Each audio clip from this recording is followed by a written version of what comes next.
불편한 편의점 2. 김호연. 나무 옆 의자. 점장 오선숙. 출근하던 선숙은 사람들의 시선이 연달아 자신에게 꽂히고 나서야 마스크를 안 쓴 걸 깨달았다.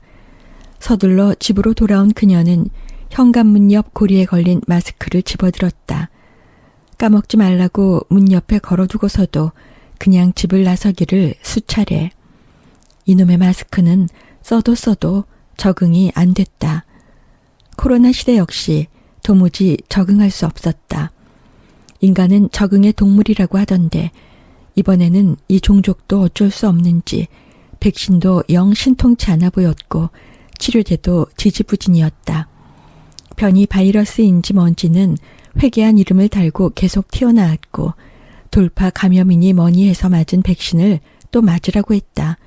그것도 이번에는 다른 상표의 백신을 맞아야 할지 모른다던데 부작용도 있다 하고 노인들에겐 위험하다고도 하는 등 불안하기 짝이 없었다.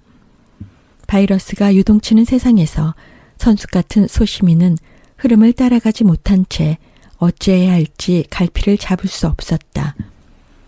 집에서 편의점까지 500m 남짓 거리를 걷는데도 숨이 가빴다.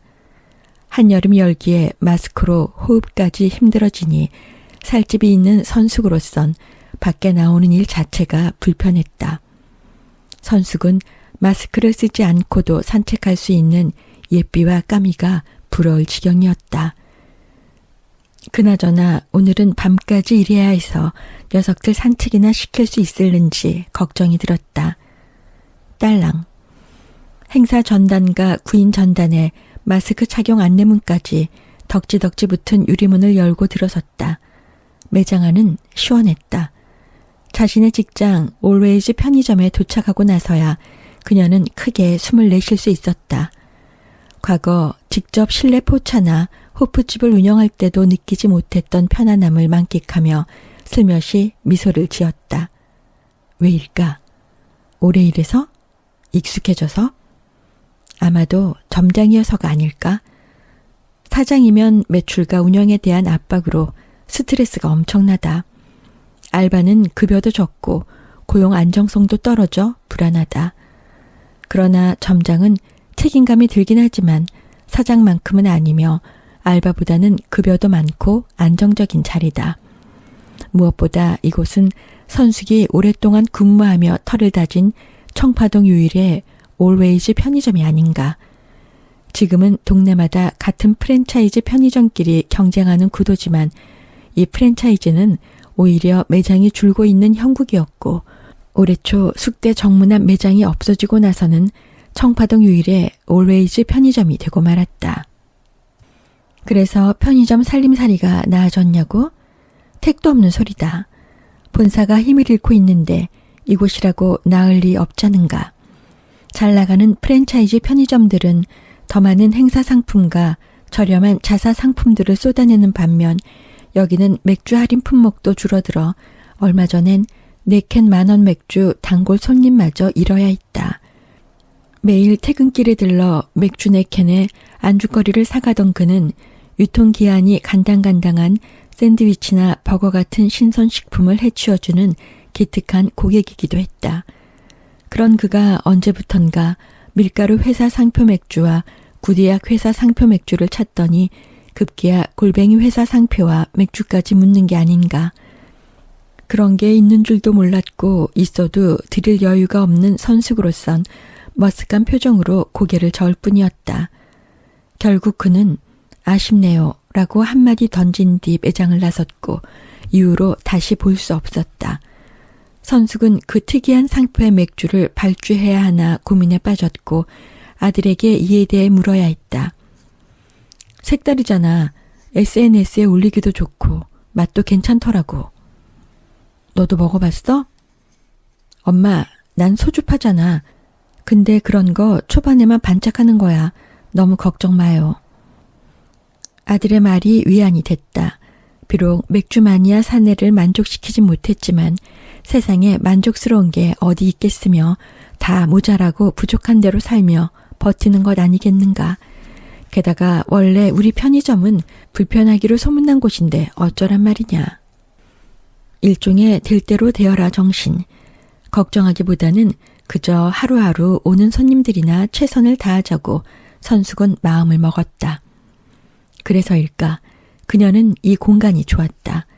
부족하고 모자란 꼴이 자신의 인생과 닮아서였다. 경영난에 허덕이며 근근히 운영되는 게 적자 인생으로도 어떻게든 살아가는 소시민 오선수 같게만 느껴졌다. 시제 점검을 마치고 본격적인 업무를 시작하려는 찰나 근무 조끼를 벗은 반팔 셔츠 차림으로 곽 선생이 다가왔다. 마스크 위로 보이는 피로감에 젖은 눈빛에는 민망함이 겹쳐 있었다. 평소 표정 변화가 없는 곽 선생답지 않은 모습이 선숙을 긴장하게 만들었다. 평소 말을 걸어도 단답으로 일관해 마스크로 입을 봉한 건지 의심이 가던 이 사내가 하자는 이야기라면 안 듣고도 뻔하다. 그녀는 불길한 느낌을 애써 지우며 곽 선생을 빤히 바라보았다. 예, 말씀해보세요. 죄송하지만 제가 일주일 뒤, 그러니까 다음 주 목요일까지만 일하고 그만두어야 할 것 같습니다. 역시다. 올 것이 온 것이다. 그가 며칠 전 하루 휴무를 부탁할 때부터 뭔가 일이 있을 듯했다. 곽 선생님, 새로운 일자리 구해놓으신 건가요? 진심으로 걱정이 돼서 물었다. 곽 선생은 지난 1년하고 수개월간 편의점의 밤을 지켜줬지만 나이로 보나 능력으로 보나 다른 일을 수월하게 할 수 있을지 걱정이 되곤 했다. 시제는 종종 틀렸고 다달이 바뀌는 행사 내용도 헛갈렸으며 포스기의 부가기능 사용법도 여전히 서툴렀다.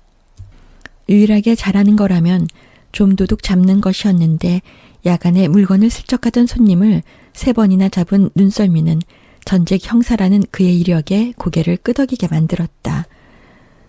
예, 지방에 건물 경비 자리가 생겨서 그리로 가게 되었습니다. 지방 어디요? 광주입니다. 제 고향이에요. 그럼 아름아름으로 구한 자리인가요? 휴일에 고향 경조사에 참석했습니다. 그날 오랜만에 옛 친구들을 만났는데 그중 하나가 제법 큰 빌딩 건물주더군요. 새로 경비를 구하는데 제가 서울에서 편의점 일한다니까 이참에 내려오라고 합디다. 잠깐 고민 끝에 서울 생활을 정리하기로 마음먹었습니다. 다만 다음 주부터 일해야 해서 촉박하게 말해 죄송합니다. 선숙은 그가 촉박하게 말한 것보다 이렇게 달변인 게 서운했다. 무뚝뚝한 남자들. 말 한마디, 표현 한번 해주면 좋을 상황에서 그들은 묵묵부답으로 일관했고 그래서 생긴 오해 역시 제대로 풀 줄 몰랐다. 곽 선생 역시 다르지 않았기에 다가가기 힘들었던 게 사실이었다. 그건 저녁 알바인 정군도 마찬가지다.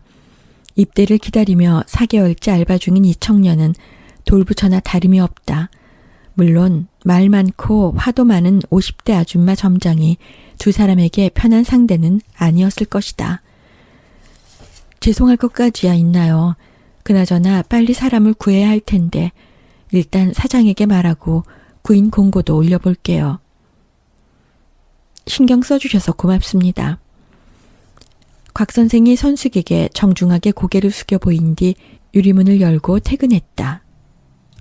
구인, 사람을 구한다는 것. 편의점 점장 제1의 고민이 시작되는 순간이었다. 이미 주말 알바를 찾는 중이었는데 평일 야간 알바까지 구해야 하는 상황에 그녀는 머리가 다 지끈거렸다. 활기차게 시작하려던 하루가 발목을 잡혔다.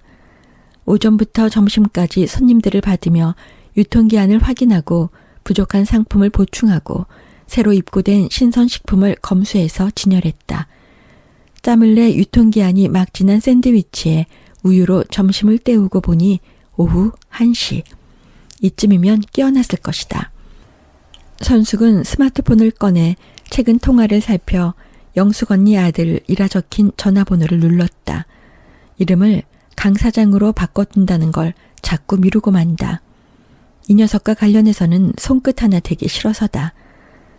통화 대기음이 길어지자 짜증이 일었다. 이윽고 막바지에 맞추기라도 한 듯 전화가 연결되었다. 왜요? 주말 알바 구했어요? 아니, 그것보다 곽 선생이 그만둔다네. 잠시 탄식이 들리는가 싶더니 강 사장이 퉁명스레 물었다. 얼마 달래요? 그 아저씨는 암튼 나한테 말도 안 하고 참. 응? 그만둔다고 하던데. 에이, 이모, 그거 돈 올려달라고 시위하는 거예요. 1년 넘게 일했는데 알바비 인상 안 해줬다고 투덜대는 거라니까. 돈 좀 올려주면 그만둔다는 말 쏙 들어간다고요. 아니야, 고향 광주에 건물 경비 일 구했다고 서둘러 달랬어. 아주 시나리오를 써오셨군. 이모도 참 순진하시긴. 내가 곽씨 아저씨랑 통화할게요. 거참. 선숙이 뭐라고 답하기도 전에 강 사장은 전화를 끊었다. 잠시 덜 깬 목소리부터 자신과 곽 선생을 무시하는 내용까지 모두 마음에 안 들었다. 그녀가 오늘 마주한 곽 선생의 태도는 진지했다. 그런데 대체 녀석은 무얼 근거로 곽 선생이 강짜를 부린다고 여기는 걸까? 먼 눈엔 뭐만 보인다더니 참으로 한심하기 그지없었다. 강 사장, 영숙 언니 아들, 아니면 민식이. 30년도 더 된 어느 날 교회에서 영숙 언니의 까불까불한 아들로 만났을 때부터 대바라지긴 했지만 이렇게 날건달이 될 줄은 몰랐다. 문제는 이 녀석이 현재 자신의 상간이자 편의점 운영의 결정권자라는 점이다. 녀석은 편의점 수익에만 관심이 있지 운영에 관해선 티끌만큼도 모르는 데다 아무것도 책임지지 않는다. 발주를 얻는 것도 직원 관리도 하기 싫은데 사장이니 밑에 있는 사람에게 그걸 시켜야 했고 그래서 선숙을 점장으로 승진시킨 것이다. 민식은 편의점이란 원래 오토로 돌리는 거라며 알아서 잘 돌아가게 해달라고 했다. 말은 그렇게 하고 형편 운운하며 점장 급여에는 짜게 굴었다. 그리하여 선숙은 알바 때보다 고작 40만 원을 더 받으며 발주부터 직원 관리까지 과중한 업무를 떠맡게 된 것이었다. 거절할 수 없었던 이유는 단 하나, 영숙 언니였다. 자신의 손을 잡고 가게와 민식을 함께 부탁하던 그녀의 눈빛을 기억하기 때문이었다. 오늘은 정군이 휴무를 신청했고 대체 알바가 구해지지 않아 저녁까지 선숙이 꼬박 편의점을 지켜야 했다. 어둠이 찾아오고 퇴근길 손님이 들기 시작하자 피로가 훅 몰려왔기에 그녀는 즐겨 마시지 않는 에너지 드링크를 2개나 비워냈다. 그때 문을 열고 곽 선생이 들어왔다. 선숙은 시계를 살폈다. 평소보다 2시간이나 일렀다. 곽 선생은 정군이 오늘 쉰다고 들었다며 교대를 해드려야 할 것 같아 일찍 나왔다고 말했다. 살짝 감격했던 선숙은 그의 심심함에 콧방귀를 뀌었다. 아니, 이럴 거면 일찍 오겠다고 미리 말했으면 얼마나 좋아. 사람이 좀 호기도 부리고 농담도 하면 좋을 텐데. 가족들이 참 답답했겠네 라고 생각하다가 집 나간 자신의 남편이 떠오르자 콧방귀는 이내 한숨으로 바뀌어버렸다. 젠장. 이럴 때면 골든 리트리버가 그중 나았다는 생각이 들었다. 코로나가 터지고 얼마 안 돼 매장을 떠난 야간 알바사네. 그 인간은 어디서 잘 살고 있으려나? 잠시 궁금증이 일었지만 지치고 허기진 나머지 생각을 접고 귀가를 준비했다. 참, 강 사장이 퇴직 수락했습니다. 근무 조끼를 벗고 창고에서 나오는 그녀에게 곽 선생이 말했다. 그제야 아침의 기억이 떠올랐다. 선숙은 호기심 가득한 눈빛으로 곽 선생에게 다가갔다. 강 사장이 뭐래요? 시급 올려준다고 가지 말래요? 예, 그래서 시급 5만 원 하면 안 가겠다고 답했죠. 그랬더니 뭐래요? 그동안 즐거웠고 다시 보지 말자고 하더군요. 아휴, 성질머리 하고는. 괜찮습니다. 그 친구 레퍼토리입니다. 벌써 수차례 들었어요. 제가 이 편의점 알바한다고 했을 때도 그렇게 말하며 일하지 말라고 했던 게 기억나네요. 각 선생이 마스크 안에서 입꼬리를 실룩이는 게 느껴졌다. 그렇다면 야간 알바 구인이 시급하다. 선숙은 에코백을 내려놓고 곽 선생을 나오게 한 뒤 카운터 안으로 진입했다. 안쪽에 자리한 컴퓨터로 알바 사이트에 구인 공고를 올렸고 올웨이지 편의점 전용 구인 전단을 출력해 볼펜으로 내용을 채웠다. 마지막으로 전단에 스카치 테이프를 붙인 뒤 곽 선생을 돌아봤다. 안 그래도 처지고 있었는데 일찍 나와줘 고마워요. 별 말씀을요. 갑자기 그만두어 송구할 따름입니다. 뭉예를 하는 그에게 그녀 역시 고개를 숙여 답했다. 유리문을 열고 나온 선숙은 주말 알바 구인 전단 옆에 방금 출력한 야간 알바 구인 전단을 붙였다. 나 원참 1+1 구인 전단이라니. 이 편의점이 알바 잡아먹는 곳이라 오해받을까 걱정이 들었다. 그래도 집으로 돌아가는 길에는 콧노래가 나왔다.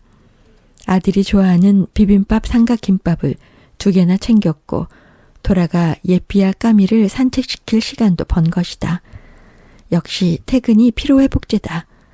아까의 노근함은 간대 없이 선숙은 종종 걸음으로 여름 밤거리를 지나 집에 다다랐다.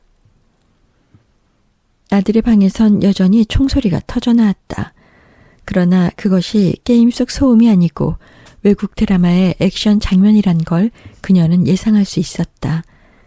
지난해 가을 아들은 오랜 칩거를 끝내고 취업에 성공했다.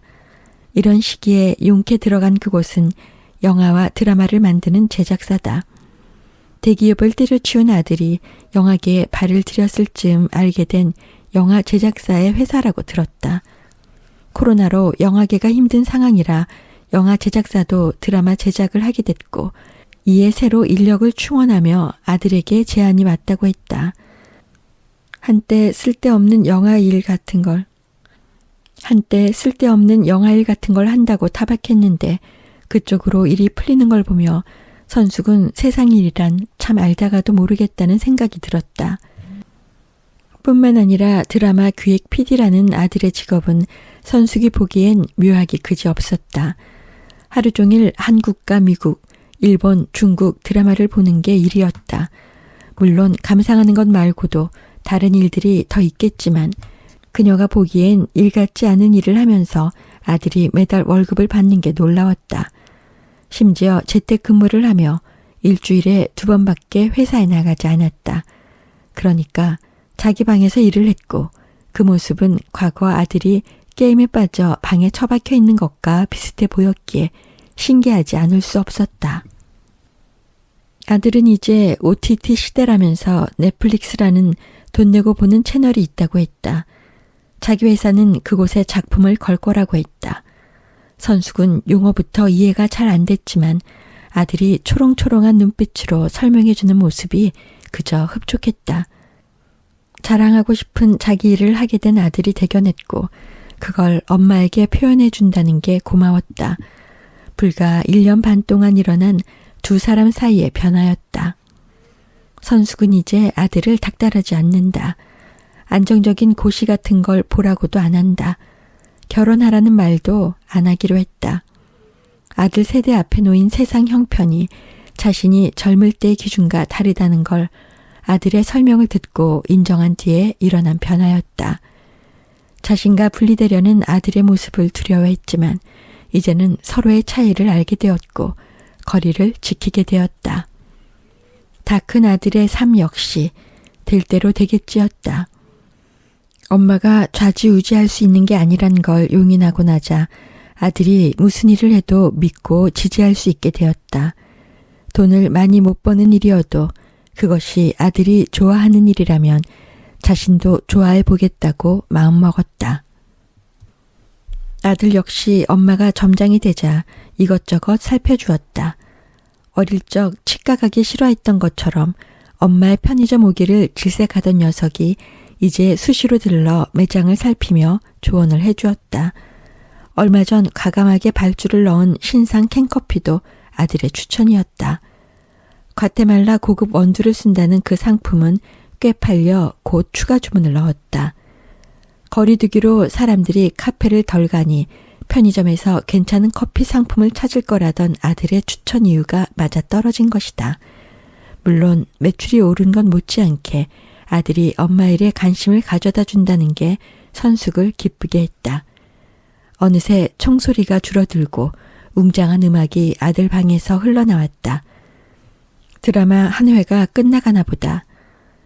선숙은 비빔밥, 삼각김밥 2개를 식탁에 마주 세워둔 뒤 아까부터 낑낑대는 예삐와 까미에게 목줄을 채워 집을 나섰다.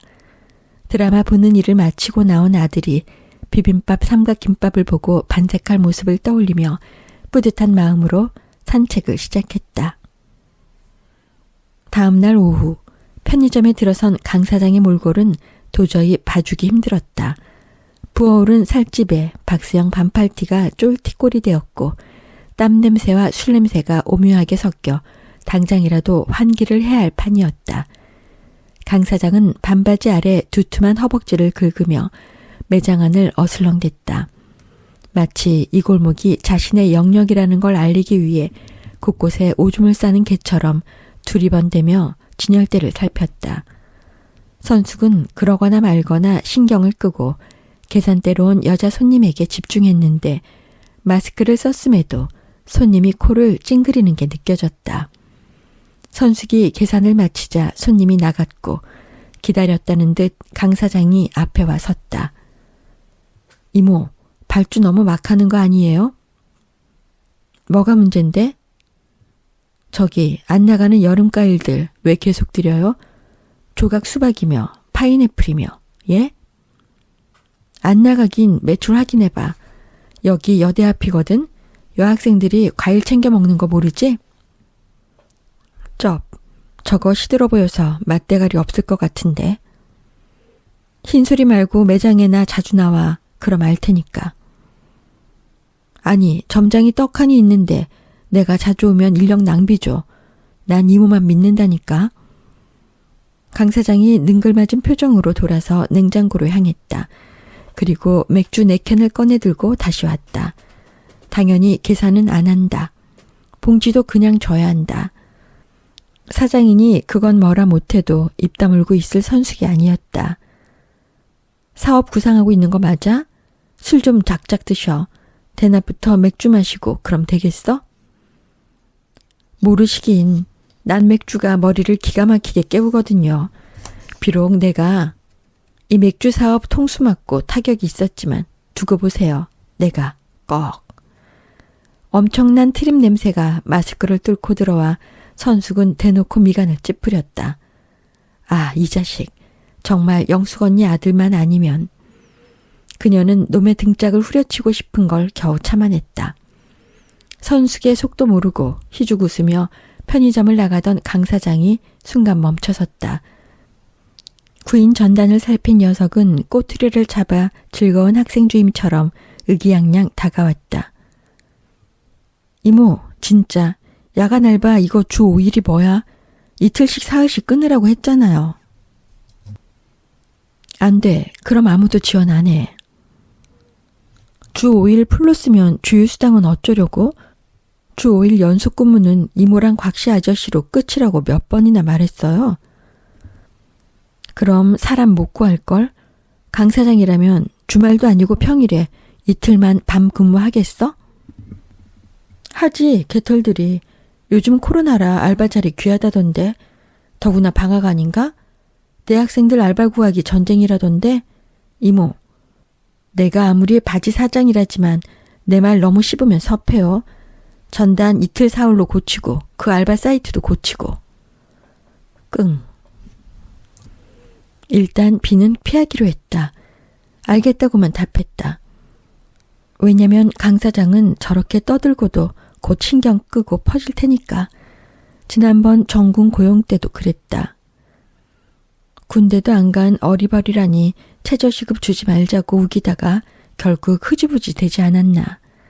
선숙은 화를 꾹 참고 강 사장을 따라가 문 앞에서 배웅하며 전단을 떼는 신용만 했다.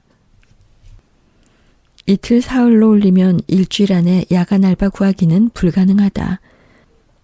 당장 다음 주에 비는 곽 선생의 자리를 채우려면 이 수밖에 없다. 일단 주 5일로 뽑고 강 사장이 반대하면 사람 못 구했으니 직접 일하라고 선숙도 강짜를 부리기로 했다.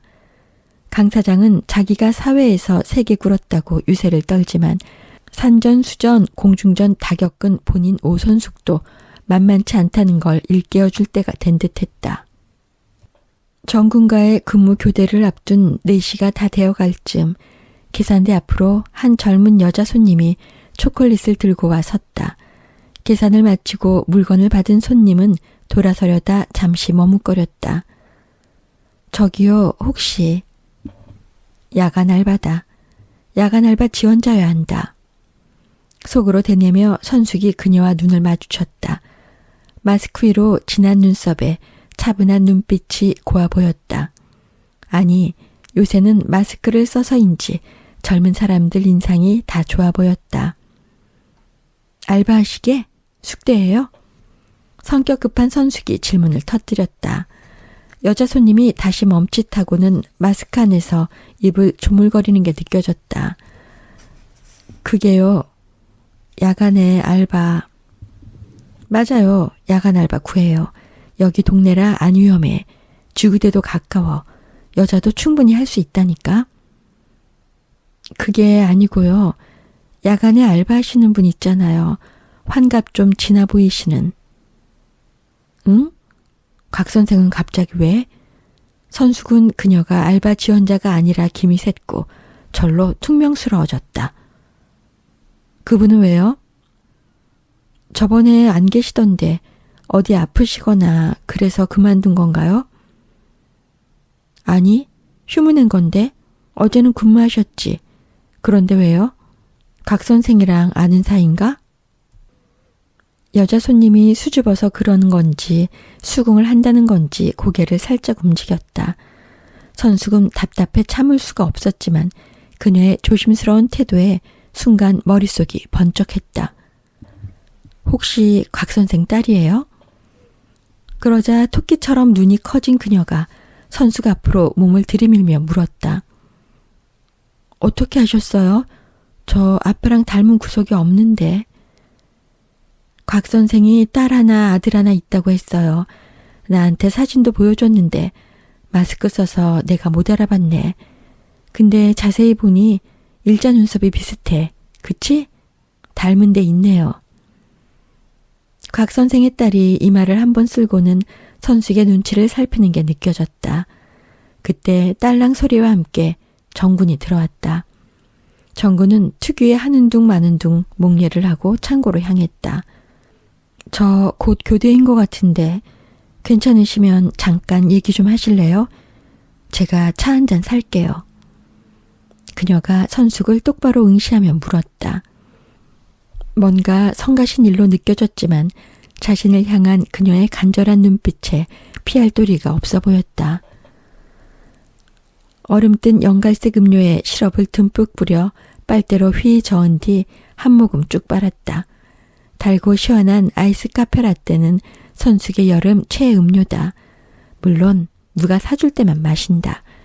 평소 그녀는 커피에 돈 쓰는 걸 아까워했기에 이럴 때는 꼭 아이스 카페라떼를 마셔줘야 했다. 다시 한 모금 마시고 여유를 머금은 선숙은 곽 선생 딸을 바라보았다. 말해보라는 눈빛을 보내자 그녀는 입가에 가져가던 아메리카노 머그잔을 내려놓고 선숙을 응시했다. 저는 학창시절에 수영 선수였어요. 돈도 꽤 들었는데 아쉽게도 선수로 성공하지 못했고요. 지금은 수영 강사로 살고 있어요. 그런데 그나마도 코로나로 일거리가 줄어 일주일에 며칠 안 나가요. 그래서 낮에 찾아올 수 있었군요. 평일에 직장인이면 오기가 그럴 텐데. 사실 먼저 저희 아버지가 선생님께 제 이야기를 하셨다는데 놀랐어요. 선생님 말고 그냥 오여사라고 불러요. 예, 오여사님. 아시는지 모르겠지만 저희 부모님은 몇 해 전에 이혼하셨고요. 아버지와 서먹한 저와 남동생은 자연스레 멀어지게 되었어요. 이후로 전화를 드리면 왜 걸었냐고 치조하듯 물으시고 전화를 안 하면 직접 연락을 하셔서 왜 요즘은 전화 안 하냐고 물으시고 도무지 아버지와는 대화가 안 됐어요. 워낙 무뚝뚝한 성격에 경찰 생활이 몸에 밴 분이라 좀 무서우시거든요. 게다가 함께 살 때 어머니와 싸우는 걸 많이 본 저희는, 아니 싸웠다기보다 아버지가 일방적으로 폭언을 하고 화를 내시는 걸 보며 자란 저희는 어쩔 수 없이 상처를 받았고요. 그녀는 감정이 격해지는지 잠시 말을 멈췄다. 선숙은 커피를 들라는 신용을 했고 그녀는 머그잔을 입에 가져가 입술만 축인 뒤 말을 이어갔다. 동생은 지방에서 회사를 다니지만 저는 서울에서 어머니랑 같이 살아요. 어머니는 아버지에 대해 이야기하는 걸 싫어하시는데 저는 사실 사회생활 시작하고 나서 아버지 생각이 종종 났어요. 아버지가 제 수영 강습비니 대회 참가비니 다 감당하셨고 심지어 대회가 있는 날 주요 사건 수사를 뒤로하고 몰래 경기를 보고 가셨다는 것도 나중에 알게 됐어요. 늘 무뚝뚝하셨지만 뒤로는 제가 선수가 되는데 필요한 걸 다 책임져 주셨죠. 다만 선수로 성공하지 못한 뒤에 저는 늘 주눅이 들었고 그걸 못마땅하게 여긴 아버지와도 갈등이 더 생긴 것 같아요. 그녀의 말이 빨라질수록 선숙 역시 이야기에 몰입되어 갔다. 선숙은 빨대로 남은 아이스 카페 라떼를 저으며 눈을 반짝였다. 하지만 어떻게 관계를 풀어야 할지 도무지 모르겠더라고요. 마치 텅 빈 시간처럼 제 10대 어느 순간부터 지금까지 아버지와 제대로 된 대화를 나눠보지 못했거든요. 그런데 얼마 전 고모에게 전화가 왔어요. 고모는 최근에 아버지를 보러 서울에 왔다가 엄청 놀라셨다는 거예요. 혼자 사는 원룸도 깔끔하고 밥도 잘해 드시고 심지어 편의점 야간 알바를 하며 지낸다고 하시더라고요. 그러면서 혼자 살며 아버지가 많이 약해지셨다고 너희들이 가끔이라도 좀 살펴봐주면 안 되냐고 하셨어요. 저는 무엇보다 아버지가 편의점에서 일하신다는 게 통 상상이 되지 않아서 의아했어요. 항상 고압적이셨거든요. 식당에 가서도 사소한 문제에도 호통을 치셨어요. 흔히 말하는 갑질 같은 행동 말이에요. 그런 분이 편의점 알바를 하신다는 게 정말이지 상상이 안 됐어요. 가만, 제가 사연을 너무 마구잡이로 늘어나서 죄송해요. 저는 다만 제가 어떻게 해야 할지 몰라서 며칠 전 밤에 이 편의점을 찾아와 봤는데 그게요. 그녀의 표정이 갑자기 붉게 상기되었다. 힘들어하는 게 느껴졌고 선숙은 가만히 그녀를 바라보며 살짝 미소를 지어 보였다. 그녀가 고개를 숙이고 물기를 머금은 채 죄송해요 라고 속삭였다.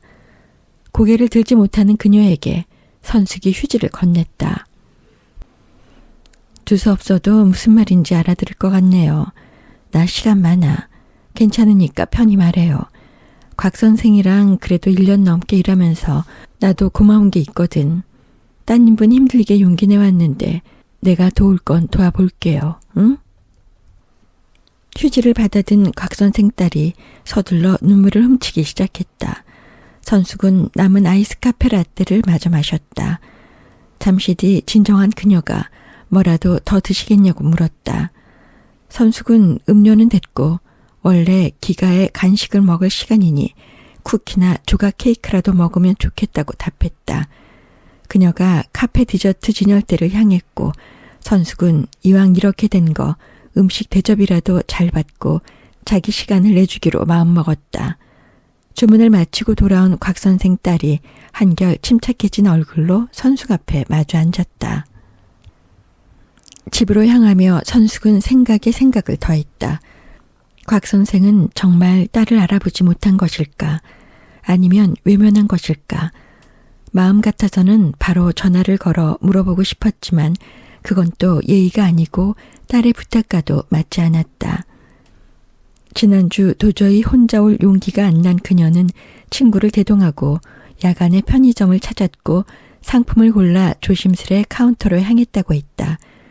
그런데 곽 선생은 딸을 본체만 채하고 계산을 했다는 것이었다. 혹시 마스크를 써 못 알아본 건가 의문도 들었지만 그렇다고 마스크를 벗고 다시 편의점으로 들어가기엔 발걸음이 떨어지지 않았다고 했다. 친구는 아버지가 손님들과 눈을 안 마주치는 것 같다며 그래서 몰라봤을 거라고 했지만 그건 그것대로 서운한 일이었다. 어떻게 마스크를 썼기로서니 딸을 못 알아볼 수 있을까? 아니면 알아보고도 무시한 것일까? 어떤 것이든 그녀에겐 실망으로 다가왔고 며칠간 마음이 불편하고 가슴이 저렸다고 했다. 고민 끝에 그녀는 이번 주에 다시 편의점을 찾았으나 곽 선생의 부재를 접하고 걱정하게 되었다고 했다. 이러다 아버지가 편의점을 그만두면 다시 만날 수 없는 게 아닐까. 결국 아버지와 독대를 해야 하는데 자꾸 자신감이 떨어진 나머지 무작정 낮에 와봤고 선숙을 보자 무언가 말해줄 수 있는 분 같다는 생각이 들어 대화를 청했다는 것이었다. 평소 같으면 선숙은 거침없이 생각을 털어놓았겠지만 이번에는 그럴 수가 없었다. 신중해야 했다. 막무가내. 어찌 보면 자신의 지난 삶에서 선숙이 일을 해결하는 방식이었다. 남편과 아들을 대할 때도 그런 면이 없지 않았다. 신중하게 처리해야 하는 일들이 있고 그때는 나가 아니라 관찰자의 시점으로 자신의 사안을 바라봐야 한다고 배웠다. 누구에게? 영숙 언니에게. 아들과 대화에 물꼬를 튼 시점에서 얼마 안 지나 다시 성질이 끓어오르던 찰나 그녀의 주의 깊은 조언으로 아들에게 막무가내 따지는 버릇을 잠재울 수 있었다. 이후 선숙은 영숙 언니에게 고맙다고 밥을 샀고 당시 유행하던 마라탕이란 걸 먹으며 한바탕 수다를 떨었다. 조언 덕에 아들과 관계가 한결 나아졌다는 말에 영숙 언니는 그런데 그게 도대체 자기 문제에는 안 먹히는 게 수수께끼라며 풀이 죽었다. 좋아요, 구독 부탁드립니다.